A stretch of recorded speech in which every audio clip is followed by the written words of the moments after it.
Καλησπέρα κυρίες και κύριοι. Σας καλωσορίζουμε για άλλη μια φορά στην εβδομαδιαία εκδήλωση της Ενώσης Ελληνικών Δικονομολόγων.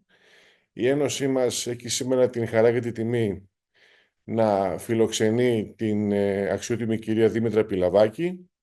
Η κυρία Πιλαβάκη είναι διδάκτορ του Δημοκρατίου Πανεπιστημίου Θράκης στο Αστικό Δικονομικό Δίκαιο και η διατριβή της έχει αντικείμενο την δίκαιο αποδείξεως και την απόδειξη γνησιότητας ηλεκτρονικών υπογραφών. Έχει μεταδακτορική έρευνα στο πλαίσιο της προσβολής προσωπικότητας από την αθέμητη χρήση προσωπικών δεδομένων και διδάσκει στο Πανεπιστήμιο Μακεδονίας Δίκαιο του Διαδικτύου. Το σημερινό θέμα είναι πολύ ενδιαφέρον.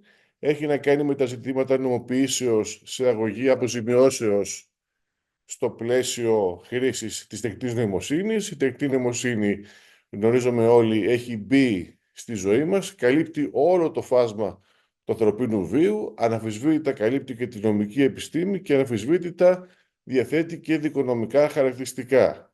Μία τέτοια πτυχή θα μας αναλύσει σήμερα η κυρία Πιλαβάκη, την οποία καλώ να λάβει το λόγο, ευχόμενος καλή επιτυχία. Κυρία Πιλαβάκη, έχετε το λόγο.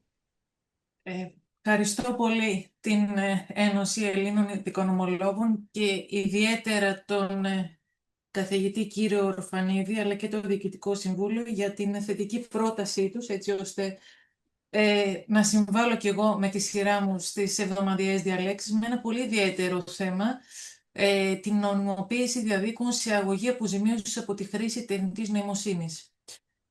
Πριν ξεκινήσω την εισήγηση, θα ήθελα να αναφερθώ σε δύο ευρωπαϊκά νομοθετήματα, καθώς κατά τη διάρκεια της εισήγησης θα τα αναλύσω, έτσι ώστε οποιοσδήποτε θέλει να ανατρέξει σε αυτά να έχει αυτή τη δυνατότητα.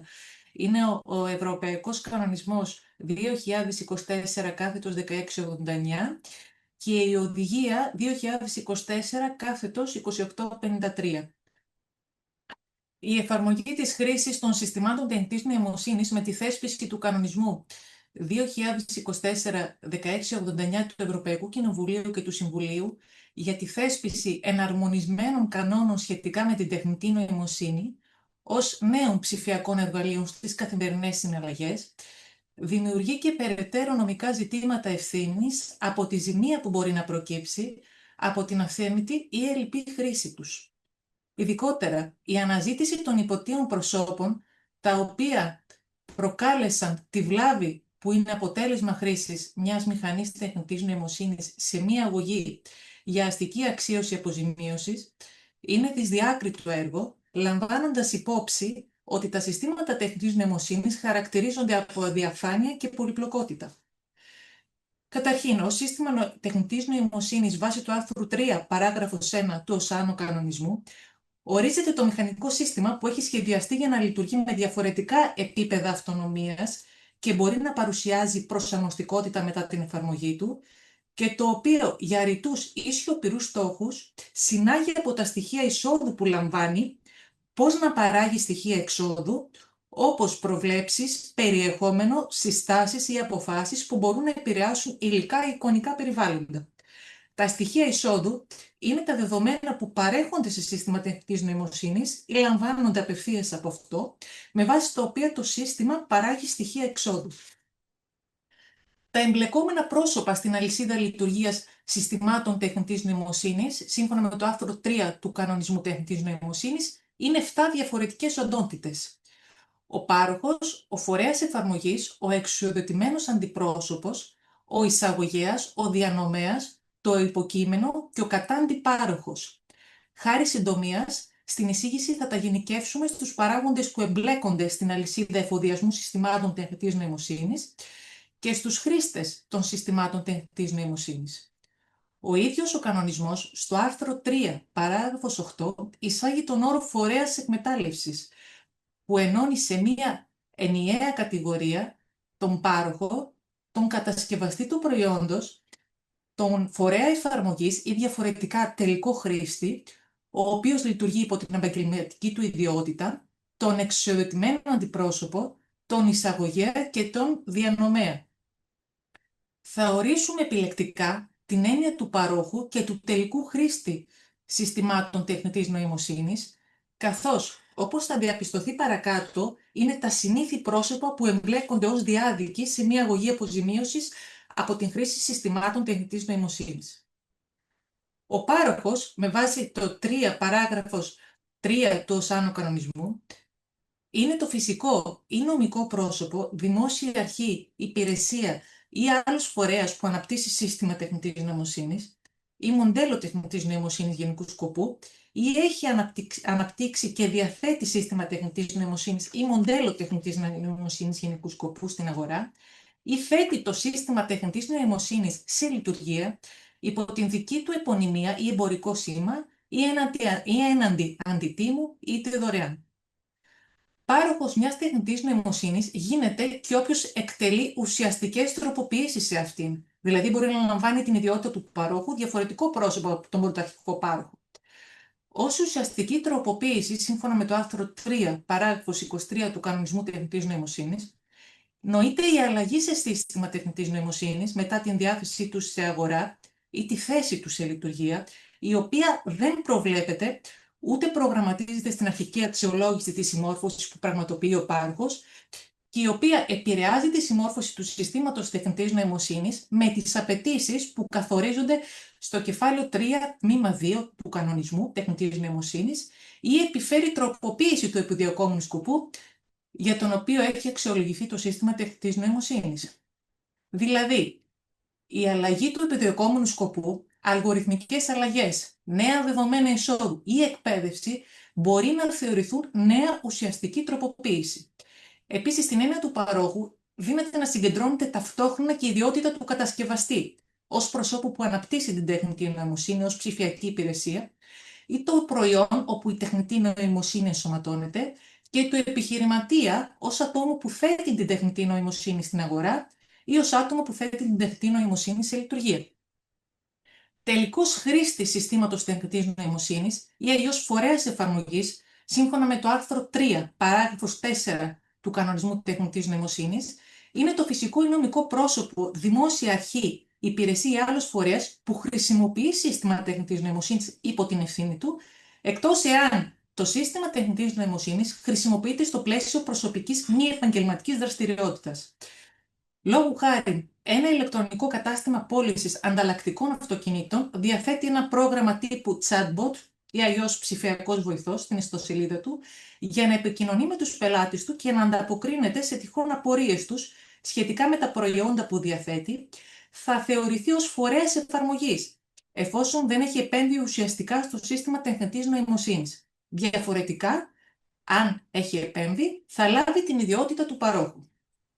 Για την εξουσία διεξαγωγής δίκης υπό την ιδιότητα του διαδίκου, απαραίτητη προϋπόθεση, όπως συνάγεται από το άρθρο 68 Κώδικα Πολιτικής Δικονομίας, είναι η σύνθεση ορισμένου προσώπου με την επίδικη ένομη σχέση, βάσει της οποίας ο διάδικος που ισχυρίζεται ότι είναι δικαιούχος του επίδικου δικαιώματος, μπορεί να δικάσει με την ιδιότητα του ενάγοντος, κυρίως παρεμβαίνοντος ή ενιστάμενου, δηλαδή να νομοποιείται ενεργητικά, αλλά και αντίθετα να δικάζεται ως εναγόμενος, καθού η κύρια παρέμβαση ή καθού η ένσταση, δηλαδή να νομοποιείται παθητικά, το πρόσωπο που σύμφωνα με τους ισχυρισμούς του ενάγοντος μετέχει στην ένομη σχέση. Η νομοποίηση ως απαραίτητη διαδικαστική προϋπόθεση ερευνάται αυταπαγγέλτως σε κάθε στάδιο της δίκης.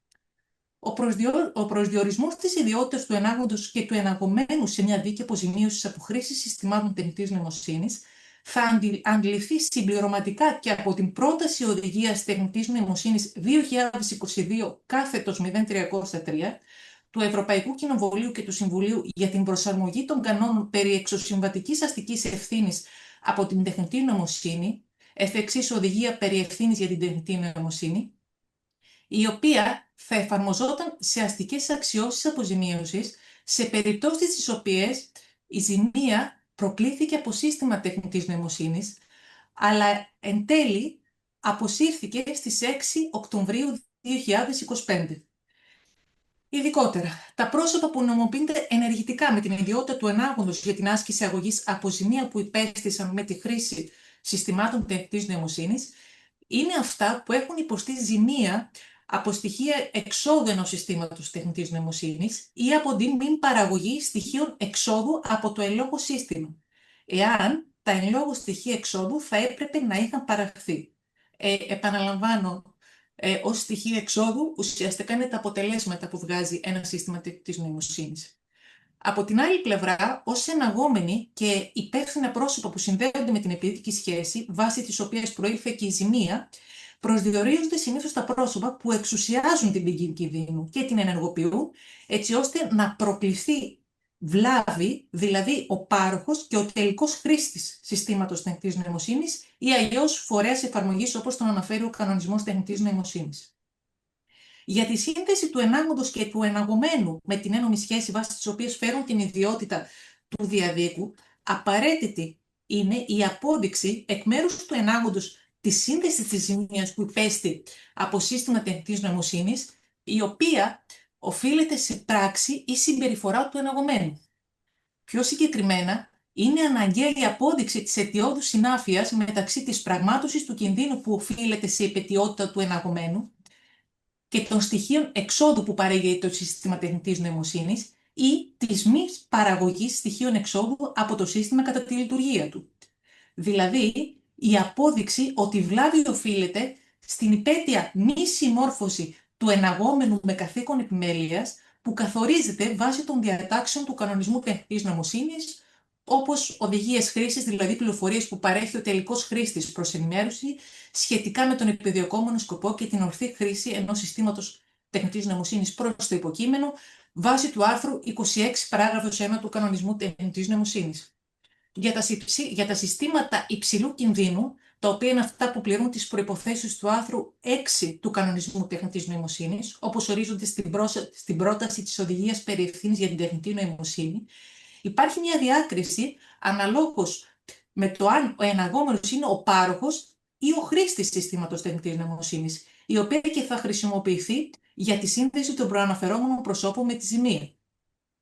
Αναλυτικότερα, όταν η αξίωση αποζημίωσης συνδέεται με ζημία προερχόμενη από συστήματα τεχνητής νοημοσύνης υψηλού κινδύνου, που υπάγεται στις απαιτήσεις των κεφαλαίων 2 και 3 του τρίτου κεφαλαίου του κανονισμού τεχνητής νοημοσύνης, η οποία στρέφεται κατά παρόχου, τότε ο ενάγων πρέπει να αποδείξει ότι ο εναγόμενος πάροχος ή κατά περίπτωση το πρόσωπο που υπόκειται στις υποχρεώσεις του παρόχου δεν συμμορφώθηκε με καμία από τις απαιτήσεις για τα συστήματα τεχνητής νοημοσύνης υψηλού κινδύνου που καθορίζονται στο άρθρο 2 της ως άνω πρόταση οδηγίας, η οποία βέβαια οδηγία παραπέμπει σε διατάξεις του κανονισμού τεχνητής νοημοσύνης.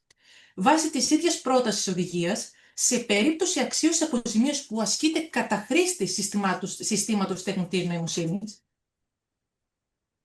σε περίπτωση που έχουμε να κάνουμε με σύστημα τεχνητής νοημοσύνης υψηλού κινδύνου, που υπόκειται στις υποχρεώσεις που αναφέρονται στο κανονισμό, η υπαιτιότητα του τελικού χρήστη τεκμέρεται όταν ο ενάγων αποδεικνύει ότι δεν συμμορφώθηκε με τις οικίες υποχρεώσεις χρήσης ή παρακολούθησης του συστήματος τεχνητής νοημοσύνης, σύμφωνα με τις συνοδευτικές οδηγίες χρήσης, ή κατά περίπτωση αναστολής ή διακοπής της χρήσης του, σύμφωνα με το άρθρο 29 του κανονισμού τεχνητής νοημοσύνης, και εξέθεσε το σύστημα τεχνητής νοημοσύνης σε δεδομένα εισόδου υπό τον έλεγχό του, τα οποία δεν είναι συναφή με τον επιδιωκόμενο σκοπό του συστήματος, σύμφωνα με το άρθρο 29 παράγραφος 3 του κανονισμού τεχνητής νοημοσύνης. Όπως διακρίνεται από τα προαναφερόμενα, αλλά και από το άρθρο 1 παράγραφος 2 της πρότασης οδηγίας περί ευθύνης για την τεχνητή νοημοσύνη, η ευθύνη ορίζεται ως εξωσυμβατική υποκειμενική και προέρχεται από τις διατάξεις του κανονισμού τεχνητής νοημοσύνης. Ουσιαστικά, ο ζημιωθής ενάγων οφείλει να αποδείξει πρώτον τη μη συμμόρφωση του ζημιώσαντος παρόχου ή χρήστη τεχνητής νοημοσύνης με τις διατάξεις του κανονισμού τεχνητής νοημοσύνης, δηλαδή την παρανομία, και δεύτερον την υπαιτιότητά του. Αξίζει να σημειωθεί ότι ως εναγόμενο σε μια αγωγή αποζημία που προκλήθηκε με τη χρήση συστημάτων τεχνητής νοημοσύνης, μπορεί να θεωρηθεί και ο κατασκευαστής παραγωγός ενός ελαττωματικού προϊόντος, δηλαδή ενός λογισμικού τεχνητής νοημοσύνης. Σύμφωνα με τον ορισμό που αποτυπώνεται στο άρθρο 4 παράγραφος 1 της νέας οδηγίας 2024/2853 για την ευθύνη λόγω ελαττωματικών προϊόντων, η οποία τέθηκε σε ισχύ στις 8 Δεκεμβρίου του 2024 και έχει περίοδος εφαρμογής, αν δεν κάνω λάθος, μέχρι τις 9 Δεκεμβρίου του 2026, ως προϊόν θεωρείται κάθε κινητό αγαθό, ακόμα και ενσωματωμένο ή διασυνδεδεμένο με άλλο κινητό ή ακίνητο αγαθό, περιλαμβάνει την ηλεκτρική ενέργεια, τα ψηφιακά κατασκευαστικά αρχεία, τις πρώτες ύλες και το λογισμικό. Επίσης, βάσει της υπαριθμών 13 ιτολογικής σκέψης της προαναφερόμενης οδηγίας, ο προγραμματιστής ή ο παραγωγός λογισμικού, συμπεριλαμβανομένων των παρόχων συστημάτων τεχνητής νοημοσύνης κατά τη έννοια του κανονισμού τεχνητής νοημοσύνης, πρέπει να αντιμετωπίζεται ως κατασκευαστής. Όπως διαφαίνεται από τον ορισμό, αλλά και γενικά από τις αιτιολογικές σκέψεις της προαναφερόμενης οδηγίας, συμπεριλαμβάνεται στην έννοια του προϊόντος και το σύστημα τεχνητής νοημοσύνης με την αντιμετώπιση του ως λογισμικό, παρά το γεγονός ότι δεν υπάρχει ρητή αναφορά σε αυτό. Και σε αυτή την περίπτωση, ο ενάγων οφείλει να αποδείξει την ευθύνη του εναγόμενου κατασκευαστή συστήματος τεχνητής νοημοσύνης υπό την έννοια της ελαττωματικότητας του προσφερόμενου λογισμικού τεχνητής νοημοσύνης για τη ζημία που υπέστη και την αιτιώδη συνάφεια μεταξύ της ελαττωματικότητας και της ζημίας. Με δεδομένη τη δυσκολία πρόσβασης σε πληροφορίες που αφορούν το σύστημα τεχνητής νοημοσύνης, μπορεί να χρησιμοποιήσει ένα καθεστώς τεκμηρίου ελαττωματικότητας, το οποίο παρέχεται από το ίδιο το κείμενο της προαναφερόμενης οδηγίας και συγκεκριμένα στο άρθρο 10.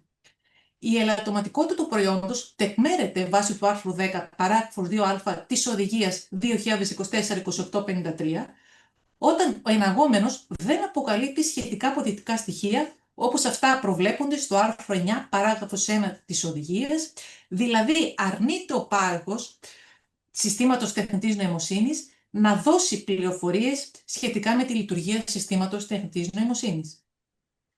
Εν συνεχεία, σύμφωνα με το άρθρο 10 παράγραφος 2β, εφόσον ο ενάγων αποδεικνύει ότι το προϊόν δεν συμμορφώνεται με τις υποχρεωτικές απαιτήσεις ασφαλείας προϊόντος που προβλέπει το ενωσιακό ή εθνικό δίκαιο και οι οποίες στοχεύουν στην προστασία έναντι του κινδύνου ζημίας που υπέστη ο ζημιωθής, κάτι το οποίο προβλέπεται ήδη στον κανονισμό τεχνητής νοημοσύνης, ο οποίος επιβάλλει συγκεκριμένες υποχρεώσεις για τον πάροχο συστήματος τεχνητής νοημοσύνης υψηλού κινδύνου, στο άρθρο 16 του κανονισμού τεχνητής νοημοσύνης. Ακόμα, το τεκμήριο εφαρμόζεται εφόσον ο ενάγων αποδεικνύει ότι η ζημία προκλήθηκε λόγω προφανούς δυσλειτουργίας του προϊόντος στη διάρκεια ευλόγως αναμενόμενης χρήσης του ή από συνήθεις περιστάσεις με βάση το άρθρο 10 παράγραφος 2 γάμα της οδηγίας, και η αιτιώδη συνάφεια μεταξύ της ελλειμματικότητας του προϊόντος και της ζημίας τεκμέρεται εφόσον αποδειχθεί ότι η ζημία που προκλήθηκε είναι τέτοιας φύσεως που συνάδει κατά κανόνα με το σχετικό ελάττωμα, όπως προβλέπεται στο άρθρο 10 παράγραφος 3. Τέλος, βάσει του άρθρου 4 της οδηγίας 2024-2853, το Εθνικό Δικαστήριο τεκμέρει την ελαττωματικότητα του προϊόντος ή την αιτιώδη συνάφεια μεταξύ της ελαττωματικότητάς του και της ζημίας ή και τα δύο, όταν παρά την αποκάλυψη αποδεικτικών στοιχείων σύμφωνα με το άρθρο 9 της οδηγίας 2024-2853 και λαμβάνοντας υπόψη όλες τις σχετικές περιστάσεις της υπόθεσης, ο ενάγων αντιμετωπίζει υπερβολικές δυσκολίες λόγω τεχνικής ή επιστημονικής πολυπλοκότητας όσο αφορά την απόδειξη της ελαττωματικότητας του προϊόντος ή της αιτιώδους συνάφειας μεταξύ της ελαττωματικότητας του προϊόντος και της ζημίας ή και των δύο. Και ο ενάγων αποδεικνύει ότι είναι πιθανό το προϊόν να είναι ελαττωματικό ή ότι υπάρχει αιτιώδη συνάφεια μεταξύ της ελαττωματικότητας του προϊόντος και της ζημίας και τα δύο, ή και τα δύο. Με συγχωρείτε. Επομένως, για την αποφυγή της εφαρμογής του τεκμηρίου ελαττωματικότητας, ο εναγόμενος πάροχος συστήματος τεχνητής νοημοσύνης ήθιστε να παρέχει σαφείς πληροφορίες σχετικά με τη λειτουργία του συστήματος τεχνητής νοημοσύνης. Από τα παραπάνω οδηγούμαστε στον ορισμό της ευθύνης ως αντικειμενικής, κάτι το οποίο προσδιορίζεται και στην αιτιολογική σκέψη 6 της οδηγίας 2024/2853, η οποία επισημαίνει ότι για να διασφαλιστεί ένα ολοκληρωμένο ενωσιακό καθεστώς ευθύνης για τα προϊόντα, η αντικειμενική ευθύνη λόγω ελαττωματικών προϊόντων θα πρέπει να εφαρμόζεται σε όλα τα κινητά αγαθά συμπεριλαμβανομένου του λογισμικού, μεταξύ άλλων όταν είναι σωματεμένα σε άλλα κινητά ή εγκαταστημένα σε ακίνητα αγαθά. Ο εναγόμενος κατασκευαστής ευθύνεται ανεξαρτήτως της υπαιτιότητάς του, απλά ο ενάγων, παθών καταναλωτής, οφείλει να αποδείξει το ελάττωμα του προϊόντος, τη ζημία και τον αιτιώδη σύνδεσμο μεταξύ τους. Κατά την άποψή μας, η διαφοροποίηση των ευθυνών υπό την έννοια της θεμελίως της υποκειμενικής ευθύνης με την πρόσθεση της οδηγίας περί ευθύνης τεχνητής νοημοσύνης, η οποία βέβαια είπαμε έχει ήδη αποσυρθεί, και της αντικειμενικής με την οδηγία για τα ηλεκτρονικά προϊόντα, κρίνεται αναγκαίο να επιληθεί με τη θέσπιση ενός ενιαίου και ευρύτερου καθεστώτος αντικειμενικής ευθύνης που να καλύπτει όλες τις μορφές ελαττωμάτων που προκύπτουν από τα συστήματα τεχνητής νοημοσύνης. Επισημαίνεται ότι η ευθύνη επεκτείνεται και σε αυτή την περίπτωση σε όλη την αλυσίδα διανομής προϊόντων, συμπεριλαμβανομένων των εισαγωγέων, των εξουσιοδοτημένων αντιπροσώπων του κατασκευαστή, όπως προβλέπεται στο άρθρο 8 της Οδηγίας για τα Ελαττωματικά Προϊόντα. Ωστόσο, το πλήθος των εμπλεκόμενων προσώπων σε μια αλυσίδα λειτουργίας συστημάτων τεχνητής νοημοσύνης, δηλαδή ο πάροχος, ο κατασκευαστής, ο εισαγωγέας, ο διανομέας κλπ., δημιουργεί αποθεκτικές δυσχέρειες για το θύμα ενάγοντα σε σχέση με τον ποιον θα εναγάγει και πώς θα εξηγήσει με λεπτομέρεια στο δικαστήριο την υπαιτιότητα, τη ζημία και την αιτιώδη συνάφεια μεταξύ των δύο. Συνεπώς, είναι σχεδόν αδύνατο για τον ενάγοντα να ανταποκριθεί στο συγκεκριμένο βάρος απόδειξης σχετικά με την θεμελίωση αλλά και την απόδειξη της αιτιώδου συνάφειας μεταξύ της παραβατικής συμπεριφοράς που σχετίζεται με τη χρήση συστημάτων τεχνητής νοημοσύνης και της πρόκλησης της ζημίας. Από τα παραπάνω συνάγεται ότι ο ενάγων μπορεί να εναγάγει περισσότερα πρόσωπα εις ολόκληρον, όπως προβλέπεται στην περίπτωση του άρθρου 926 αστικού κώδικα, καθώς δεν είναι πάντα εφικτό να τεκμηριωθεί ο βαθμός της ευθύνης του εμπλεκόμενου προσώπου και η σύνδεσή του με τη ζημία. Με αυτόν τον τρόπο θα εξασφαλίσει τη δυνατότητα αποζημίωσης του για τη ζημία, η οποία προκλήθηκε εις βάρος του, από το σύστημα τεχνητής νοημοσύνης. Είναι η λεγόμενη αδικοπρακτική συνενοχή περισσότερων δραστών έναντι του θύματος, δηλαδή η παθητική ενοχή εις ολόκληρον. Εάν ένας από τους εναγόμενους σε αποζημιωτική αγωγή ικανοποιήσει πλήρως τον παθόντα, έχει δικαίωμα αναγωγής κατά τον υπολείπων συνοφιλετό του και την ανάκτηση μέρους ή και όλου του ποσού της αποζημίωσης που αντιστοιχεί στο ανάλογο μέρος της ευθύνης τους εξαιτίας της ζημίας που προκλήθηκε από την χρήση συστημάτων τεχνητής νοημοσύνης. Αλλά υπάρχει και η περίπτωση στην οποία ο ενάγων επιλέγει να στραφεί μόνο κατά του προσώπου που ήταν ο τελευταίος κρίκος της αλυσίδας συστήματος τεχνητής νοημοσύνης, δηλαδή εναντίον του τελικού χρήστη, από ενέργειες ή συμπεριφορά του οποίου θεωρεί ότι υπέστη τη ζημία, ενώ το σύστημα τεχνητής νοημοσύνης ήταν υπό την ευθύνη του και βέβαια σε λειτουργία. Από την πλευρά του εναγόμενος χρήστης μπορεί να προσεπικαλέσει ως δικονομικούς εγγυητές όλους τους υπόλοιπους συνοφιλέτες του, δηλαδή τον πάροχο, τον εισαγωγέα, τον διανομέα, τον κατασκευαστή κλπ., που φέρουν ευθύνη για το σχεδιασμό, την χρήση και τη λειτουργία του συγκεκριμένου συστήματος τεχνητής νοημοσύνης, δηλαδή να ενεργοποιήσει το δικαίωμα αναγωγής που έχει κατά αυτόν, εφόσον ιτηθεί στη δίκη που θα ακολουθήσει. Η προσεπίκληση των προαναφερόμενων ως δικονομικών εγγυητών βάσει του άρθρου 88 Κώδικα Πολιτικής Δικονομίας βασίζεται στην εσωτερική ένομη σχέση που συνδέει τον εναγόμενο χρήστη με τους λοιπούς μη αναχθέντες συνοφιλέτες του, η οποία είναι απόρρια του δικαιώματος αναγωγής, κατά την οποία και εφόσον ιτηθεί ο εναγόμενος προς επικαλών, κατ' επέκταση θα υποχρεωθούν να καταβάλουν την αντίστοιχη αποζημίωση κατά το ανάλογο μέρος της ευθύνης τους και οι υπόλοιποι εναχθέντες προς επικαλούμενοι. Επομένως, ως εκ του νόμου δικονομικοί εγγυητές, όλοι εκείνοι από τους συμμετέχοντες στην αλυσίδα σχεδιασμού συστήματος τεχνητής νοημοσύνης, έναντι αυτού που ικανοποίησε τον παθόντα, αναλαμβάνουν την εγγυητική ευθύνη και υποχρέωση αποζημίωση του προς επικαλέσαντος τελικού χρήστη τεχνητής νοημοσύνης και νυν δανειστή τους σε περίπτωση ήττας τους στην κύρια δίκη. Στην αξιακή αλυσίδα ενός συστήματος τεχνητής νοημοσύνης υπάρχει και ένα τρίτο μέρος που συμμετέχει και παρέχει σύστημα τεχνητής νοημοσύνης, εργαλεία, υπηρεσίες, κατασκευαστικά στοιχεία ή διαδικασίες που χρησιμοποιούνται σε συστήματα τεχνητής νοημοσύνης υψηλού κινδύνου, όπως ορίζεται στο άρθρο 25 παράγραφος 4 του Κανονισμού Τεχνητής Νοημοσύνης, ο οποίος όμως δεν φέρει την ιδιότητα του παρόχου.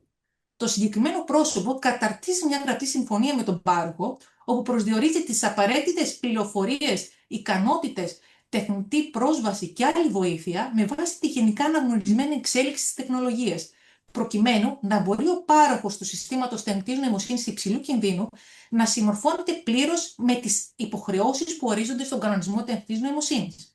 Το τρίτο αυτό μέρος δεν θεωρείται πάροχος και κατά συνέπεια δεν μπορεί να συμμετέχει στη δίκη αποζημίωσης με την ιδιότητα του εναγωμένου, καθώς δεν φέρει καμία ευθύνη για τη ζημία.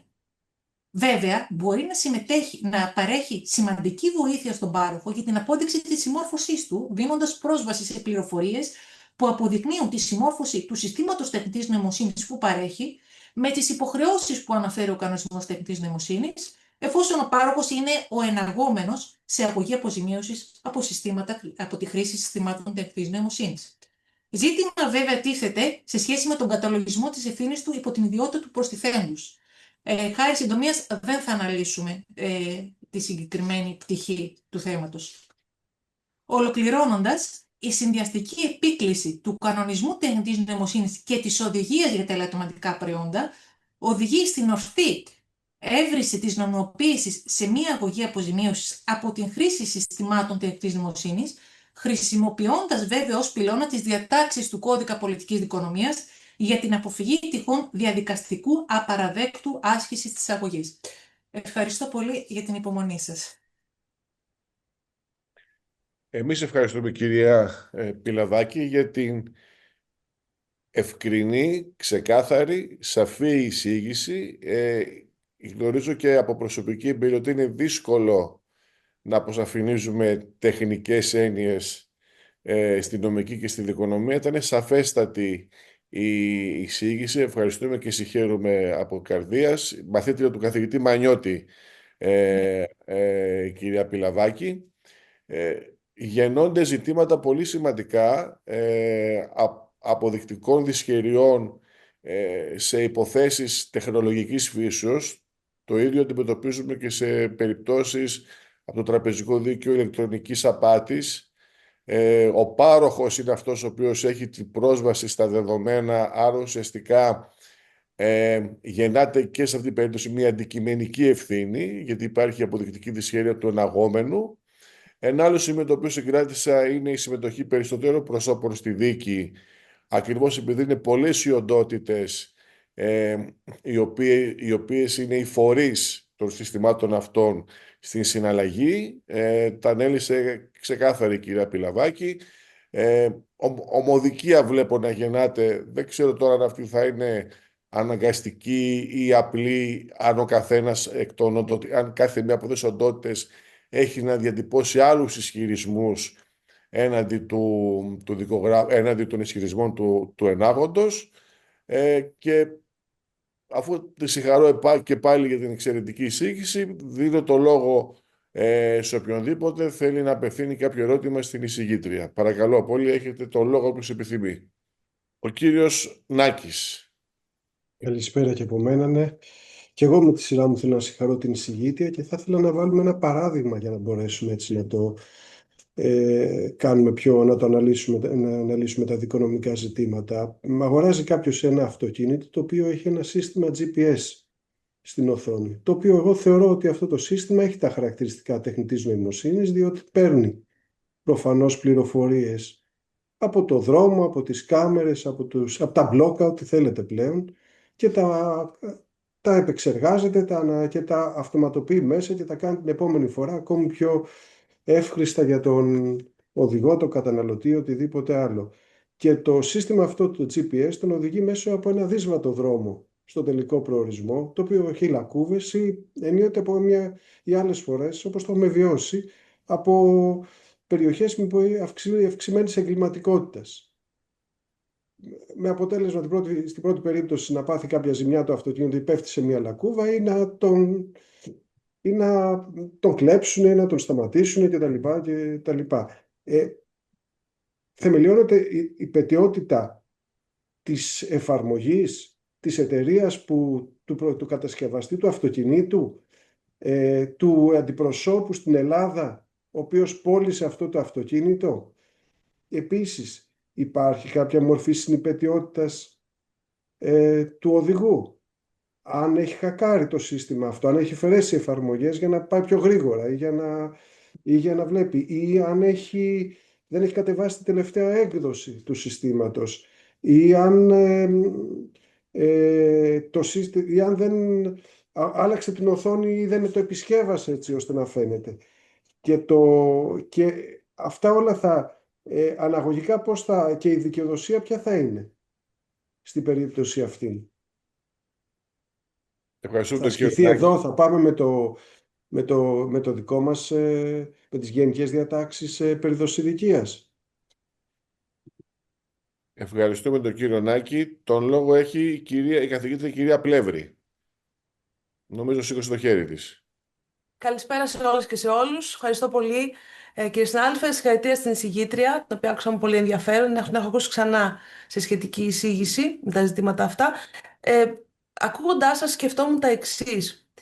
Πόσο έτσι ευχερές είναι να ασκηθεί το δικονομικό δικαίωμα, να ασκηθεί η ουσιαστική αξίωση σε δικονομικό επίπεδο στο πλαίσιο της παρούσας πολιτικής δίκης. Θέλω να πω, ο ζημιωθής σε μια τέτοια περίπτωση προσβολής με το δικό μας δικονομικό δίκαιο στην τακτική διαδικασία, εφόσον αυτή θα είναι η εφαρμοστέα διαδικασία, θα είναι εύκολο να αποδείξει τους ισχυρισμούς του λαμβανωμένου υπόψη των ζητημάτων του δικαίου της απόδειξης και ιδίως του βάρους απόδειξης. Προσπαθώ να καταλάβω αν είναι πιο εύκολο για τον ενάγοντα ή για τον εναγόμενο οι δικονομικές τους θέσεις. Έχω την αίσθηση ότι υπάρχει εξίσου έτσι, αποδεικτική δυσχέρεια για τον ενάγοντα να αποδείξει, για τον εναγόμενο να αμυνθεί.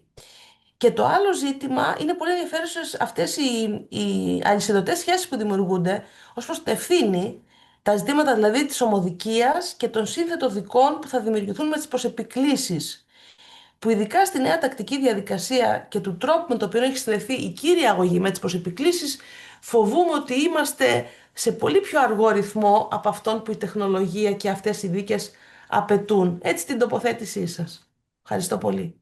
Ευχαριστούμε την καθηγήτρια την κυρία Πλεύρη. Ο κύριος Βαμβουκάκης Εμμανουήλ που έχει σηκώσει το χέρι του. Παρακαλώ.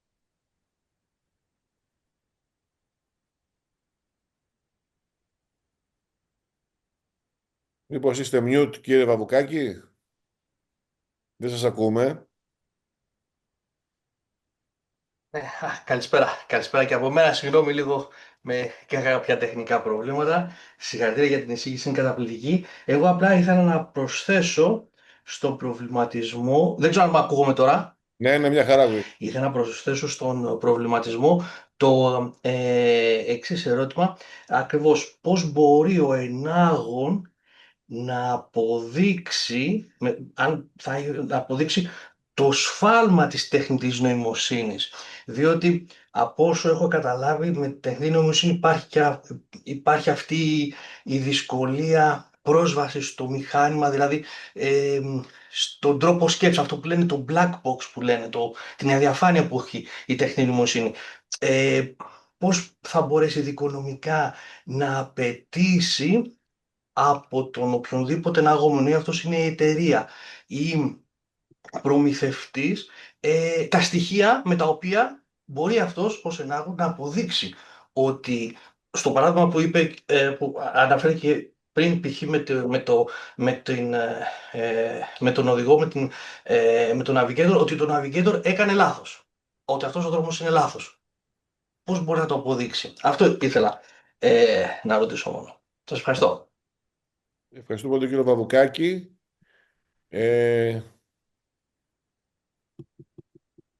Κοιτάω κάποιος άλλος αν έχει κάποια ερώτηση.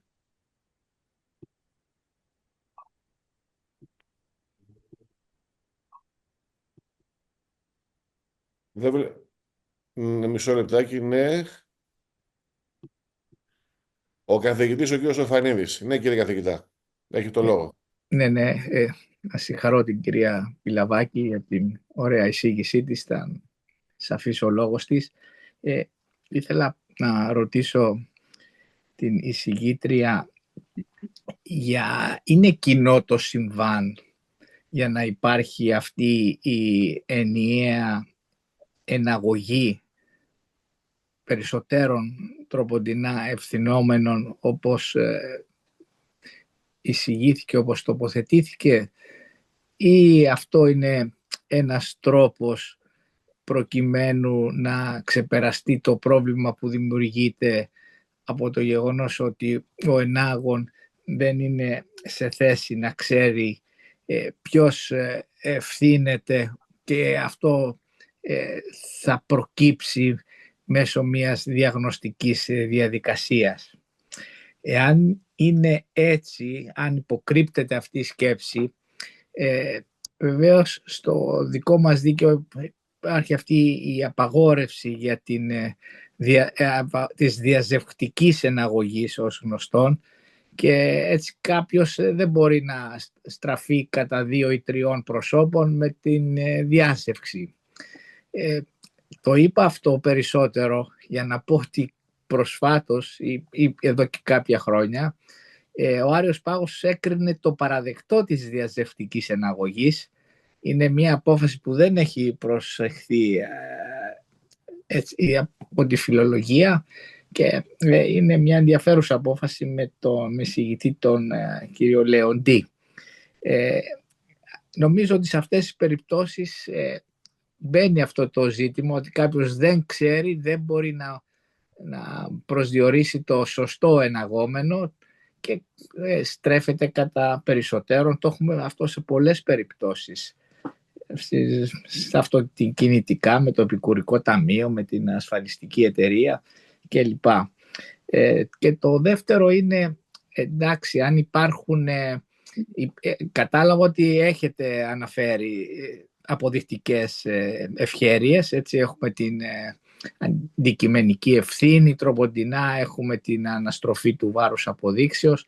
Τώρα, εκεί που δεν υπάρχει μια αποδεικτική διευκόλυνση, ίσως θα μπορούσε να πει κανείς, είναι μια νομοθεσία σε εξέλιξη, ότι είναι αρκετό αν ο ενάγων αναφέρει κάποια στοιχεία τα οποία μπορούν να πιθανολογήσουν να πιθανολογήσουν ενδείξεις τροποντινά. Το έχουμε στο εργατικό δίκαιο προσφάτως με την καταγγελία κλπ. Να ενδείξεις για ένα πραγματικό γεγονός, και εναπόκειται πια μετά στην εναγόμενη πλευρά να ανατρέψει αυτό το βάρος. Άρα η πρώτη μου ερώτηση αφορά αν στην κοινή εναγωγή που αναφέρατε υποκρύπτεται αυτή η σκέψη ότι δεν ξέρει και στρέφεται κατά περισσότερον, και σας είπα αυτή την εξέλιξη την νομολογιακή, δεν ξέρω αν θα έχει συνέχεια. Και το δεύτερο σημείο ήταν ότι πολλές φορές, αν είναι στοιχεία που εμπίπτουν στη σφαίρα της εναγόμενης πλευράς και δεν έχει κάποιος πρόσβαση, έρχεται η σύγχρονη νομοθεσία σε ευρωπαϊκό κυρίως επίπεδο και λέει, ωραία, για να μην λέμε τυχαίως πράγματα, πες μου 2-3 ενδείξεις ότι κάτι παραβιάστηκε και εναπόκειται στην άλλη πλευρά να το ανατρέψει. Αυτά. Ευχαριστώ πολύ. Ευχαριστούμε και εμείς τον καθηγητή μας, τον κύριο Ορφανίδη. Έχει σηκώσει το χέρι του ένας user. Έτσι λέγεται, έτσι εμφανίζεται στον υπολογιστή μου. Ο user λοιπόν έχει τον λόγο να απευθύνει ένα ερώτημα. Δεν έχει όνομα, απλά user. Δεν ξέρω αν Ναι, σας ακούμε. Πείτε μας και το όνομά σας. Αν δεν είναι άλλος, μήπως είμαι εγώ, δεν θυμάμαι, γιατί είμαι στο γραφείο του κυρίου Σάκουλα και δεν ξέρω αν... Εσείς, κύριε καθηγητά, είστε στο... Νομίζω, μήπως είστε εσείς, αν είστε εσείς, κύριε καθηγητά, σας ακούμε. Όχι, μήπως είναι άλλος και αν δεν αναγγελθεί άλλος να πάρω το λόγο. Μην δημιουργηθεί κανένα πρόβλημα. Κύριε καθηγητά, απευθύνετε το ερώτημά σας και μετά δεν υπάρχει θέμα, να σας ακούμε. Ζητώ συγγνώμη πάντως αν είναι άλλος και επειδή δεν μπορώ από εδώ που είμαι να χρησιμοποιήσω κάποια άλλη σύνδεση. Να συγχαρώ και εγώ την κυρία Πιλαβάκη για την πράγματι πολύ ωραία και σημαντική εισήγηση και για θέματα τα οποία θα μας απασχολήσουν όχι μόνο θεωρητικά, αλλά και στην πράξη, διότι σίγουρα μετά την ανάπτυξη που ήδη έχει, αλλά και θα έχει πολύ περισσότερο η τεχνητή νοημοσύνη, θα δημιουργηθούν ζητήματα ζημιών. Τα ανέφερε και η συνάδελφος κυρία Πλεύρη προηγουμένως. Λοιπόν, ποιος νομιμοποιείται, ποιος αποδεικνύει, ποιος φέρει βάρος αποδείξεως και ποιος είναι παθητικά νομιμοποιούμενος, διότι η ενεργητική νομιμοποίηση είναι σχετικά σαφής, όχι μόνο με βάση τις διατάξεις του δικού μας κώδικα πολιτικής οικονομίας, αλλά και άλλα. Τα προβλήματα που ανακύπτουν εδώ, και τα είχαμε συζητήσει και σε ένα συνέδριο στη Γερμανία πριν από 4 χρόνια, και είχα και εγώ την ευκαιρία σε ένα σύντομο δημοσίευμά μου να τα επισημάνω πριν από λίγο καιρό, είναι το εξής. Πρώτον, βασικό στοιχείο είναι το θέμα της αποδείξεως. Το μόνο που μπορεί εδώ να ληφθεί, και με βάση αυτά που ανέφερε η εισηγήτριά μας, με βάση τον κανονισμό και την οδηγία, είναι ότι η μόνη κατά κάποιο τρόπο αποτελεσματική δικαστική προστασία πρέπει αυτή τη στιγμή να ληφθεί υπόψη με βάση τον σημειοθέτα ή κατάλληλη έκφραση με βάση τον καταναλωτή. Διότι αυτός είναι εκείνος ο οποίος υφίσταται μία ζημία και αυτός είναι εκείνος ο οποίος εξ ορισμού και εκ προημίου βρίσκεται σε μία αποδεικτική δυσχέρεια. Η αποδεικτική δυσχέρεια είναι η μία πλευρά και ο μόνος τρόπος για να λυθούν αυτές οι αποδεικτικές δυσχέρειες, όπως και σε ανάλογες περιπτώσεις και στο παρελθόν σε ανάλογα προβλήματα είχαν ληφθεί αντίστοιχες αποφάσεις, είναι να υπάρχει μία αντικειμενική ευθύνη. Ποιον? Όλων των εμπλεκομένων. Είτε αυτός λέγεται κατασκευαστής, είτε αυτός λέγεται χρήστης, τελικός ή μη, είτε αυτός λέγεται προστιθής. Η δικαστική προστασία, για να είναι προκειμένου αποτελεσματική, πρέπει να διευκολύνει τον ζημιοθέτα και από πλευράς παθητικής νομιμοποιήσεως και από πλευράς αποδεικτικής αποτελεσματικότητας. Δηλαδή θα πρέπει, και νομίζω δίνουν και η οδηγία και ο κανονισμός βάση σε αυτό, ότι θα πρέπει προκειμένου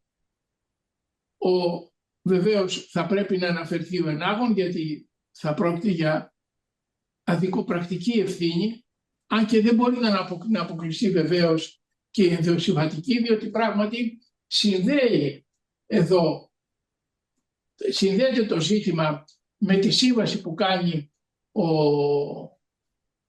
σημειωθής με μια εταιρεία η οποία είτε κατασκευάζει αυτά τα αυτοματοποιημένα συστήματα που έχουν μάλιστα πολλά και ίδια δυνατότητα αυτενέργειας και, αν θέλετε, εμπλουτισμού των γνώσεών τους, αλλά και ο τελικός πάροχος, δηλαδή εκείνος από τον οποίο θα αγοράσω εγώ το συγκεκριμένο σύστημα τεχνητής νοημοσύνης. Επομένως, από πλευράς παθητικής νομιμοποιήσεως, όλοι οι εμπλεκόμενοι, υπό οποιαδήποτε ιδιότητα, και μεταξύ τους θα λύσουν το ζήτημα, αν η ευθύνη βασικά οφείλεται σε έναν ή σε άλλον. Και το λέω αυτό διότι ενθυμούμε τώρα στο συνέδριο αυτό που είχε γίνει στην Γερμανία πριν από 4 χρόνια, αν δεν με απατάει μήνυμο, εκπρόσωποι των εταιριών έλεγαν ότι αποκλείεται η τεχνητή νοημοσύνη να κάνει λάθη. Άρα ο κατασκευαστής αποκλείεται. Μπορούν οι άλλοι. Και μάλιστα έφτασαν στο σημείο να υποστηρίζουν ότι αν υπάρχει κάποιο λάθος, αναφέρομαι στο παράδειγμα με του κυρίου Νάκη, που δεν είναι ακριβές η χαρακτηριστική περίπτωση τεχνητής νοημοσύνης, αλλά είναι απόλυτα συναφές και εν πάση περιπτώσει ανταποκρίνεται στα ίδια προβλήματα, λένε ότι αποκλείεται η τεχνητή νοημοσύνη να κάνει λάθος. Το λάθος το κάνει ο τελικός χρήστης. Αυτός κάτι πάτησε κάτι άλλο, αυτός δεν χρησιμοποίησε την ορθή έκφραση.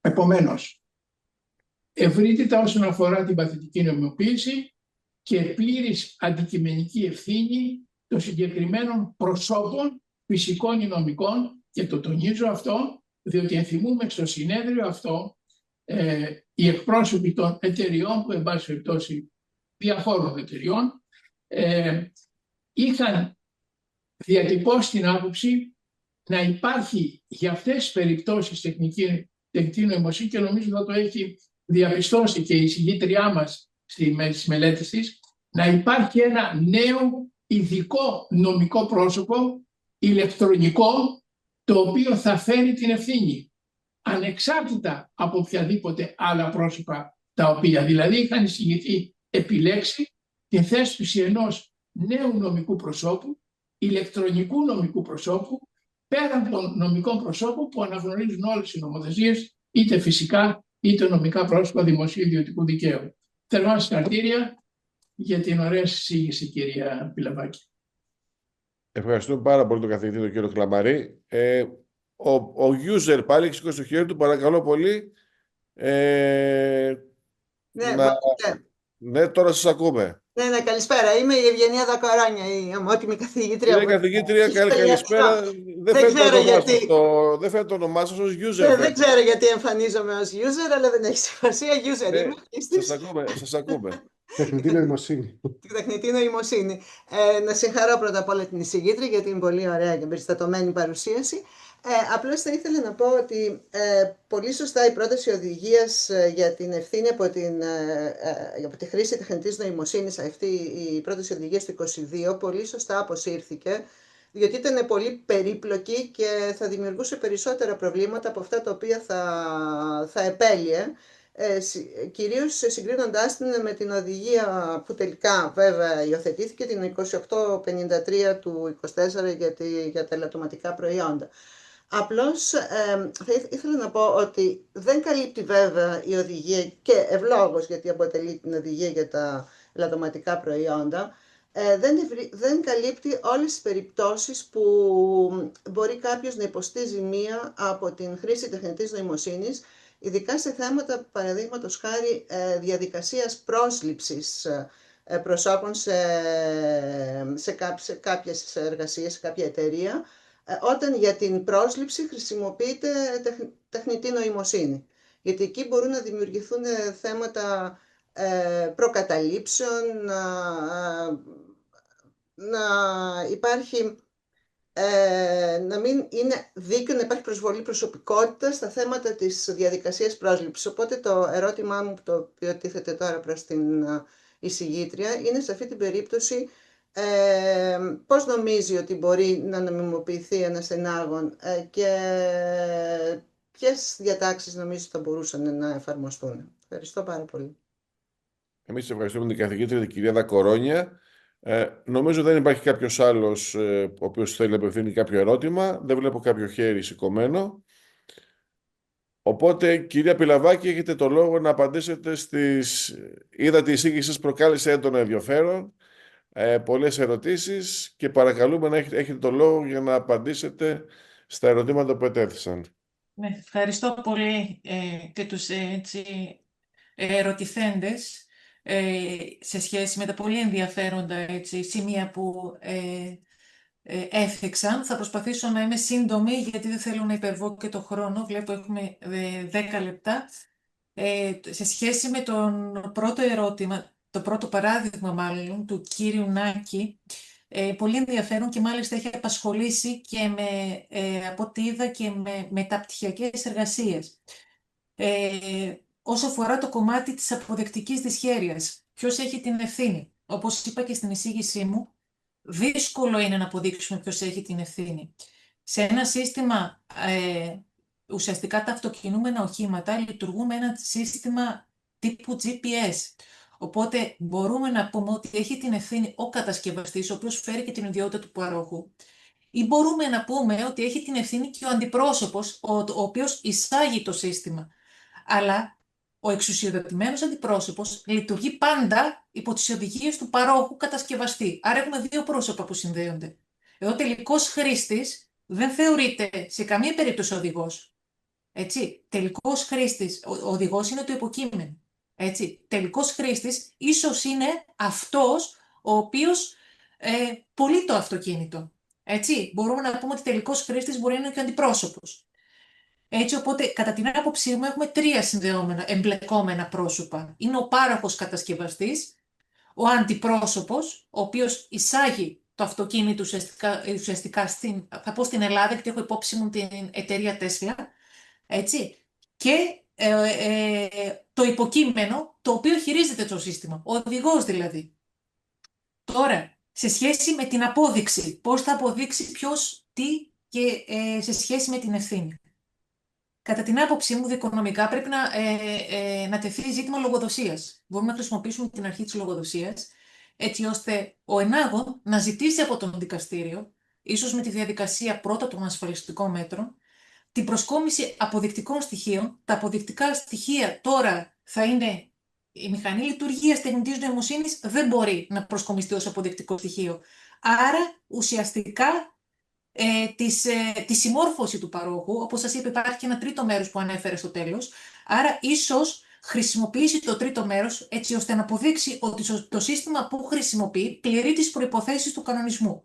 Άρα, με αυτή τη μορφή απόδειξης. Γιατί, όπως είπε πολύ σωστά και η καθηγήτρια, δεν συγκράτησα το όνομα, το επίθετό της, να με συγχωρέσει, η ομότιμη καθηγήτρια που μίλησε πριν. Κυρία Δακορόνια. Ναι, με συγχωρείτε. Πολύ σωστά αποσύρθηκε η οδηγία, γιατί ήταν ασαφής. Δεν υπήρχαν επακριβείς προϋποθέσεις. Δεν ρύθμιζε την ευθύνη. Ρύθμιζε ουσιαστικά αποδεικτικές ευκολίες προς το πρόσωπο του ενάγοντα, τις οποίες δεν θα αναλύσω, γιατί έτσι και δεν είναι σε ισχύ, για να μπορέσει σε περίπτωση που βρεθεί σε μια διαδικασία αποζημίωσης, να αποδείξει ότι ο εναγόμενος έχει την ευθύνη. Έτσι. Δεν υπήρχε απόδειξη για μένα στην οδηγία σαφής.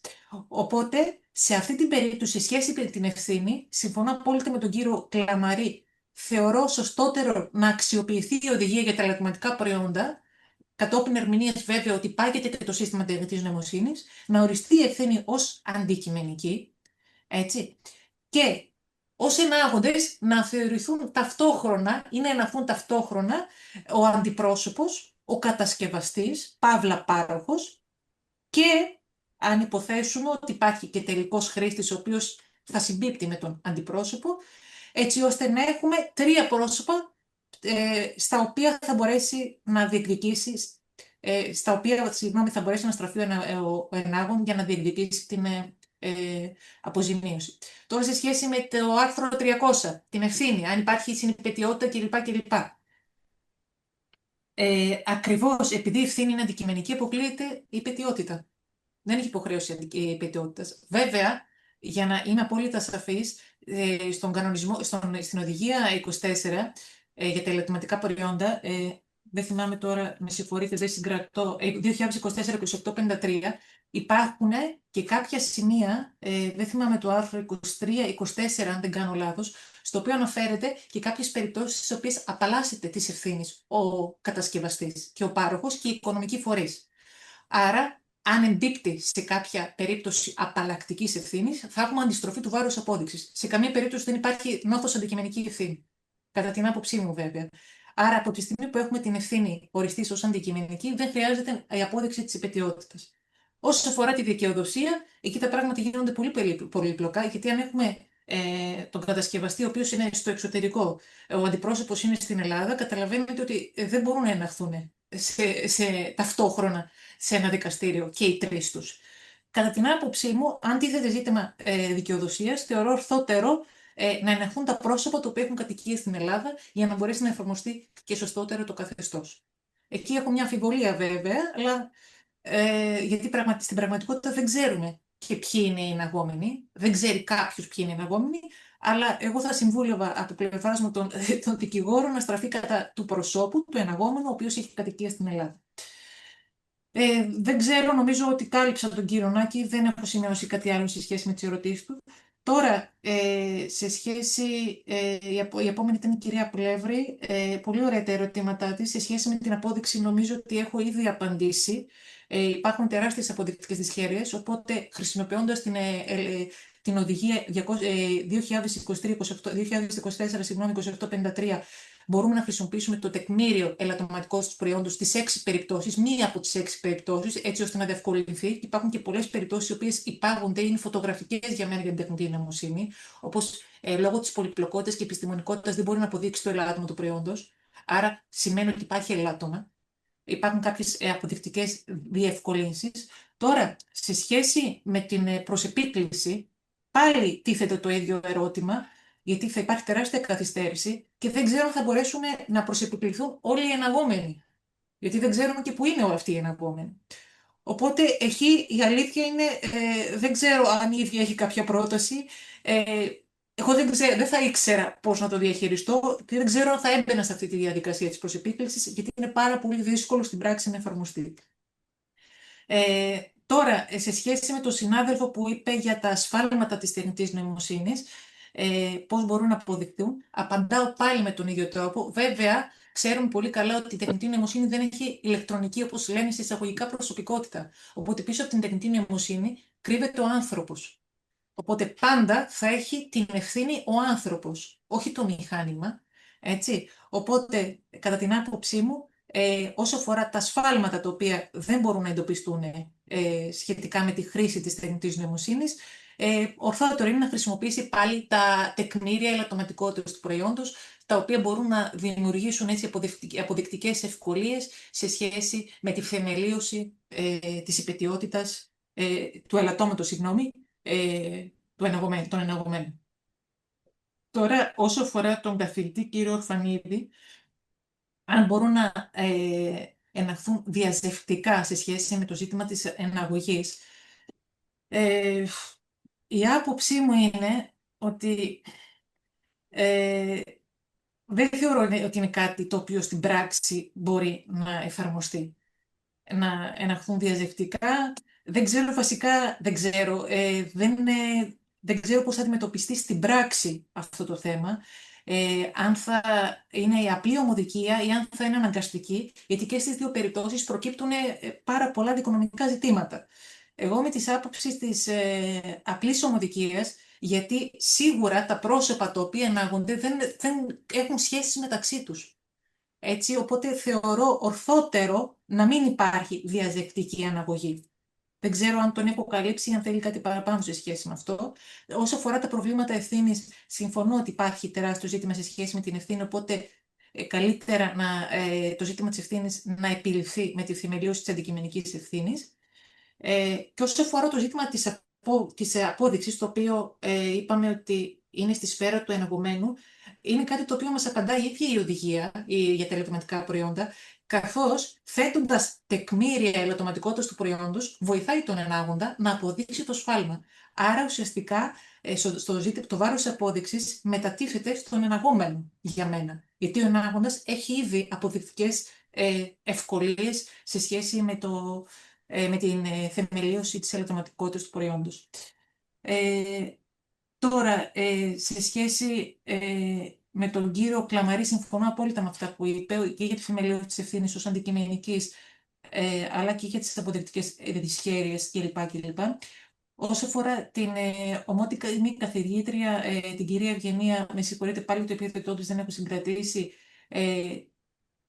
σε σχέση με το ποιοι θα είναι ενεγόμενοι και ποιοι θα νομοποιούνται, νομίζω ήδη έχω απαντήσει, αλλά πάλι θέτω ερωτήματα κατά πόσο αυτοί οι ενεγόμενοι μπορούν να εντοπιστούν, γιατί δεν ξέρουμε ποιος κρύβεται πίσω από μια τεχνητή νοημοσύνη.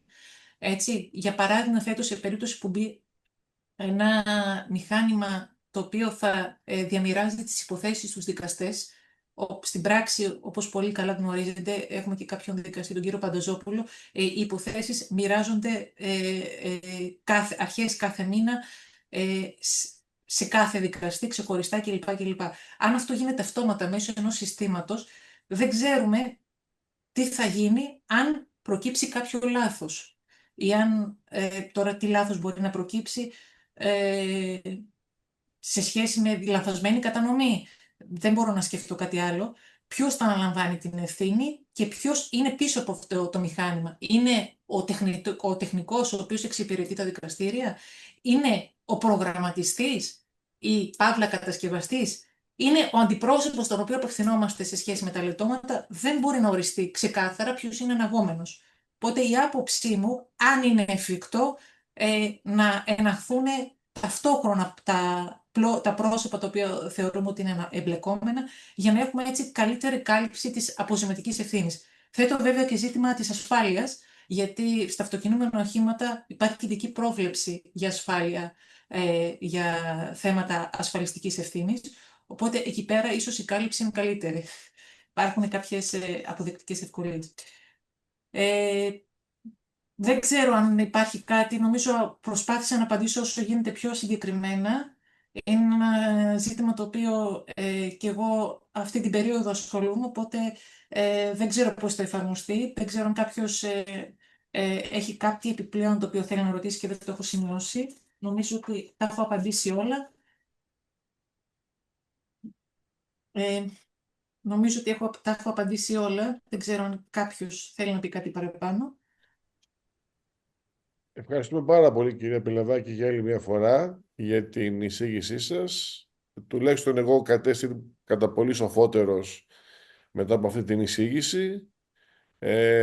Όντως είναι ένα καινούριο πεδίο, γεννιούνται πάρα πολλά ζητήματα, πάρα πολλά ερωτήματα. Θα σας συγχαρούμε και θα σας ευχαριστούμε για άλλη μια φορά για την εξαιρετική σας εισήγηση. Να ενημερώσω τους παρευρισκόμενους ότι την επόμενη Τρίτη, 10 του μηνός, 8 η ώρα, στην αίθουσα του Διοικητικού Συλλόγου της Αθήνας, στην επόμενη εκδήλωσή μας, θα έχουμε εισηγητή έναν νεαρό επιστήμονα, τον κύριο Αθανασούλη, δικηγόρο και υποψήφιο διδάκτορ πολιτικής οικονομίας του ΕΚΠΑ, ο οποίος θα εισηγηθεί με το πάρα πολύ ενδιαφέρον θέμα των επαλλήλων αιτιολογιών της δικαστικής αποφάσεως. Ευχαριστούμε για άλλη μια φορά την κυρία Πιλαβάκη για την εισήγησή της. Ευχαριστούμε όλους εσάς για τη συμμετοχή σας. Ευχόμαστε καλό βράδυ και καλό υπόλοιπο εβδομάδος. Να είστε καλά.